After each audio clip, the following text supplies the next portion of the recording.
இது ஒரு ஸ்பெஷல் வீடியோன்னா உண்மையிலே எனக்கு இப்போ கூட சொல்லும்போது புல்லரிக்குதுங்க. அது என்ன வீடியோன்னு பார்க்கலாம் வாங்க. இந்த வீடியோவ எண்டு வரைக்கும் பாருங்க. ஆ இ என்னன்னா வீடியோ வந்து முருகர் சேலோட. இது முருகர் சேலை வந்து சாதாரணமா இல்லங்க.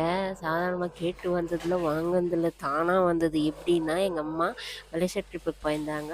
அவங்களுக்கு மலேசியா ட்ரிப்பு போய் நான் எதுவுமே கிஃப்ட் வாங்கின்னு கேட்கல. ஏன்னா அங்கெல்லாம் காஸ்ட்லி இல்லையா, அதனால எதுவுமே கேட்கல. ஆனா எங்க அம்மா திடீர்னுன்னு இந்த ஒரு வாங்கின்னு வந்திருக்கேன்னு சொன்னப்போ எனக்கு ஆஹா! என்னன்னே தெரியல. அந்த டைம்ல நானு ஆச்சரியப்படுறதா, இல்ல நான் ரொம்ப அ அதிர்ஷ்டசாலியான்னு நெனைக்குதான்னு தெரியல. தானாவே முருகர் தேடி வரும்போது இப்போ கூட சொல்லும்போது புல்லரிக்குதுங்க. எனக்கு ரொம்ப நாள் ஆசை வாங்கணுன்ட்டு. ஆனா முருகரே அதுவும் முருகர் சிலை அதுவும் உலகத்திலே 148 ஹைட்ல இருக்கிற முருகரே வந்து வீட்டுக்கு வருவாரு, தானா வருவார்ன்னு நெனச்சு பார்க்கல. இந்த வீடியோவோட பார்ட் 2, பார்ட் 1 இருக்கு. பார்த்து பேசுங்க. நெக்ஸ்ட் வீடியோ பார்க்கலாம்.